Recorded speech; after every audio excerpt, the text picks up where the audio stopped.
Martina y su esposo, Julián, alquilaron una vieja casa rural para pasar un mes alejados del ruido de la ciudad. La vivienda, ubicada en un pequeño pueblo rodeado de campos y árboles torcidos por el viento, parecía ideal, amplia, silenciosa y con un encanto antiguo. La casera, una mujer mayor de pocas palabras, les advirtió que la casa tenía sus rarezas, pero no especificó más. Al explorar el segundo piso, Martina notó algo extraño: una puerta de madera envejecida en uno de los pasillos laterales. Al abrirla esperaba encontrar un balcón o quizás una escalera de servicio, pero detrás de la puerta, nada. Solo una pared de concreto gris, fría al tacto, como si formara parte de la estructura misma de la casa. Consultaron los planos que la casera les había dejado. Esa puerta no llevaba a ningún lado. Ni siquiera debería estar ahí. Martina bromeó al respecto, llamándola la puerta tonta, y decidieron dejarla cerrada. Pero esa noche, mientras trataban de dormir, un sonido los despertó. Un leve crack, crack, como si alguien caminara al otro lado de esa puerta que no daba a ningún lugar. Julián bajó la escalera con una linterna. Pensó que sería el crujir normal de la madera vieja, pero el sonido era constante, rítmico, como pasos lentos y medidos. Al día siguiente investigaron más. No había signos de entrada forzada ni huecos visibles en la pared. Pero Martina, al acercarse a la puerta, sintió una corriente de aire frío que parecía surgir de ninguna parte.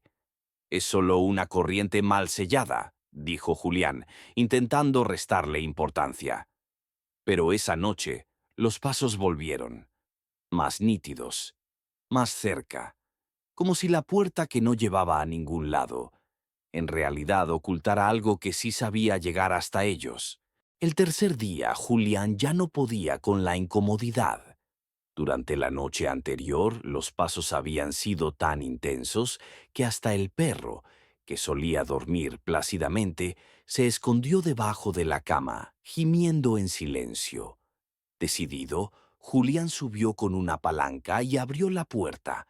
Martina lo siguió, aunque un nudo en el estómago le pedía que no lo hicieran. Al abrirla, la misma pared de concreto los recibió. Sin grietas, sin fisuras, solo una superficie áspera y opaca que parecía burlarse de ellos. «Es imposible que se oigan pasos si esto es sólido», murmuró Martina. Julián, frustrado, golpeó la pared con el puño. Sonó hueco, muy ligeramente, como si detrás no estuviera del todo maciza. Cerraron la puerta con cerrojo esa noche, intentando dormir, pero a las 3 de la madrugada Martina despertó con una sensación de que algo no iba bien. Se levantó y subió en silencio al segundo piso.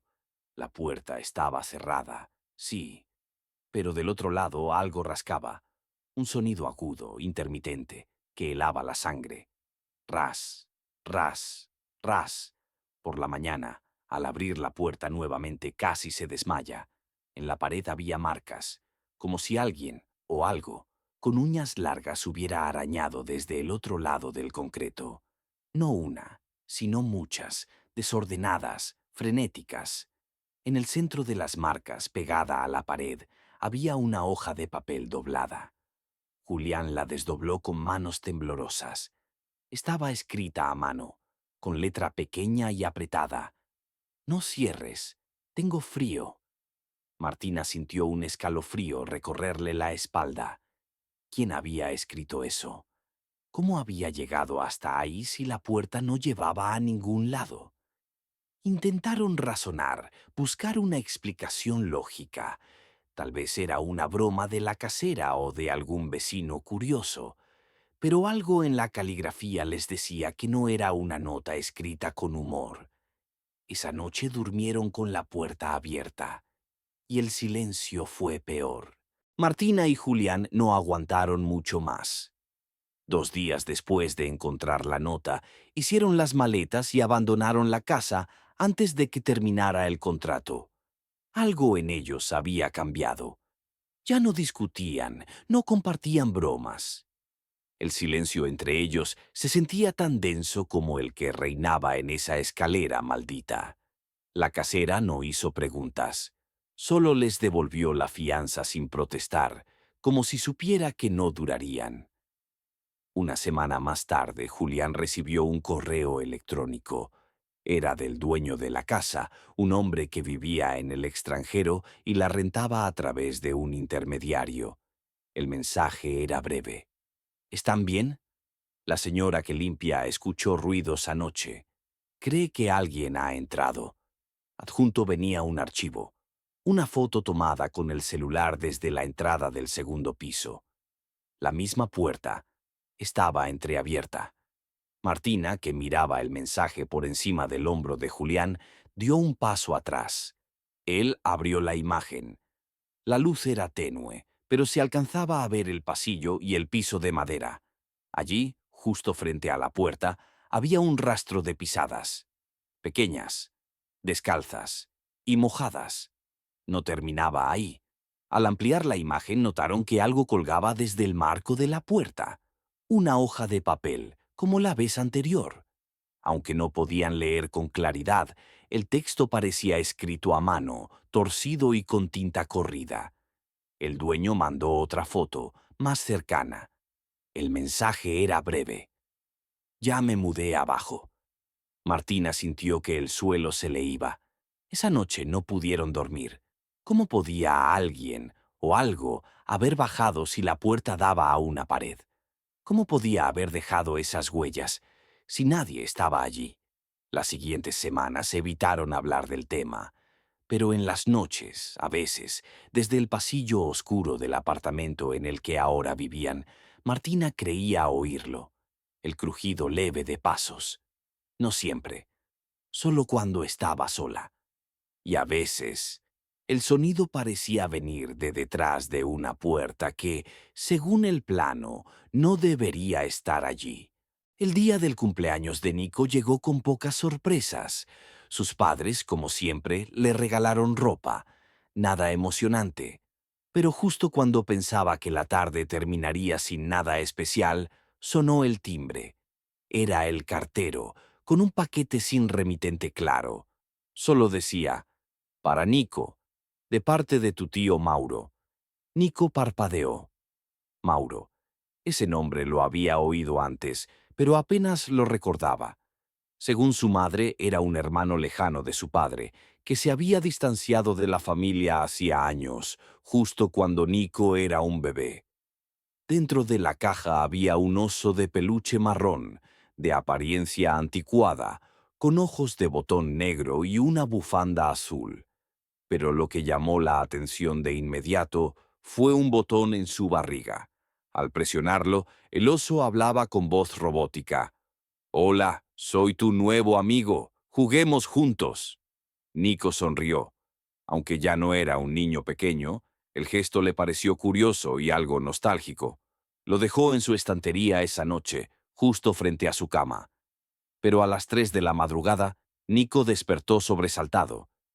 Juraría haber oído algo. No un ruido común. Una voz. Miró hacia la estantería. El oso seguía allí. Todo estaba en silencio. Se acurrucó bajo las sábanas, tratando de convencerse de que lo había soñado. Estaba por volver a dormir cuando la voz volvió a sonar. «Nico, todavía estás despierto».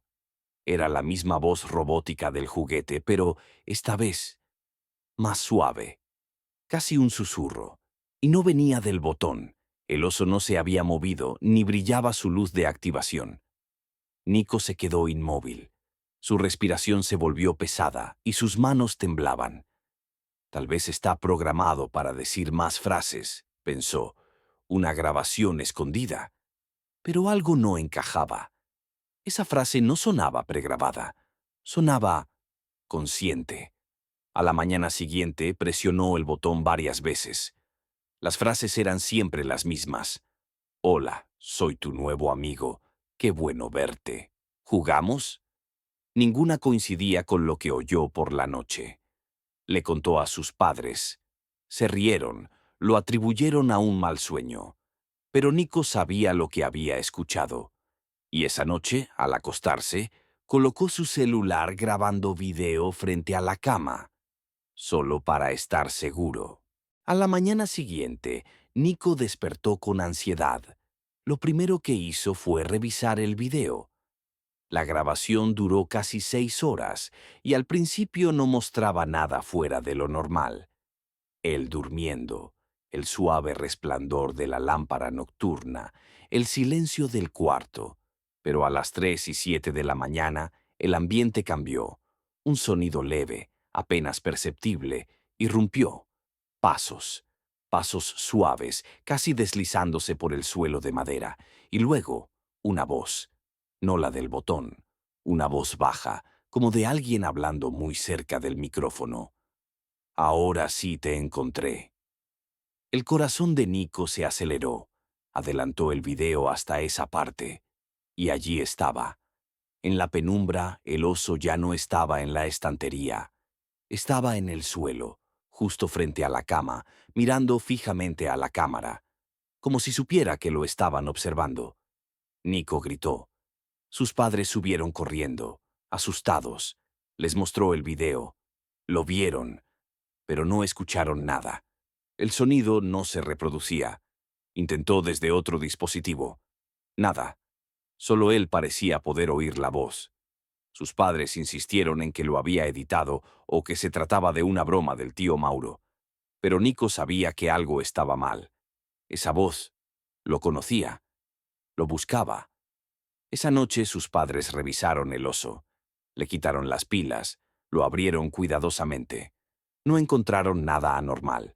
Sin circuitos secretos, sin dispositivos de grabación. Solo el mecanismo del botón de voz, que, sin energía, no podía funcionar. Y sin embargo, a las 3:10 de la mañana, Nico volvió a despertar. El silencio era total, pero sentía que no estaba solo. Miró hacia el rincón de la habitación. El oso ya no estaba en la estantería, estaba sentado junto a la puerta. Y esta vez tenía algo en el regazo, una hoja de papel. Nico se levantó temblando sin hacer ruido. Se acercó y leyó. Te encontré mientras dormías.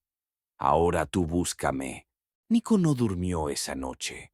Se quedó sentado en la cama, con las luces encendidas, el oso frente a él. No se atrevía a moverlo, ni siquiera tocarlo. Cada vez que sus ojos se cerraban por un segundo, sentía que algo se acercaba, que lo observaban. A la mañana siguiente, sus padres decidieron enviarlo a casa de su abuela por unos días. Para despejarse, dijeron. Nico no protestó. Quería salir de esa habitación, alejarse de esa cosa que ahora lo miraba como si supiera más de lo que debía. Pero esa noche, sin Nico en casa, algo ocurrió. Los padres despertaron por un sonido extraño, una especie de murmullo, casi como un canto suave. Cuando se acercaron al cuarto de Nico, lo encontraron vacío, pero no completamente. El oso estaba sentado en la cama. En la almohada, cuidadosamente doblado, había un papel escrito con letra infantil. Gracias por escucharme. Ahora Nico puede descansar. Los padres se quedaron helados. ¿Descansar? ¿Qué significaba eso? Revisaron el cuarto, cada rincón. Todo parecía normal, salvo por un detalle. La colcha estaba hundida, como si alguien hubiera dormido allí. Llamaron a la madre de Nico. Él seguía con ella, seguro, sin saber nada de lo que había ocurrido. Al día siguiente, revisaron las cámaras de seguridad de la casa. A las 2:41 de la madrugada, una figura pequeña se movía por el pasillo, rumbo al cuarto de Nico. No se distinguía bien. La imagen era borrosa, casi distorsionada. Parecía un niño, o algo con la forma de uno. La figura entraba al cuarto. Minutos después salía, con el oso en brazos. Pero en el video nunca se ve que lo haya dejado de nuevo sobre la cama. Y, aún más extraño, las grabaciones de las horas siguientes aparecían dañadas. como si alguien o algo las hubiera alterado. Desde entonces, los padres decidieron deshacerse del juguete. Lo arrojaron a un contenedor lejos de casa, pero una semana más tarde apareció en el buzón, envuelto en la misma caja original, con una nota pegada. No lo pierdan otra vez. Él todavía quiere jugar.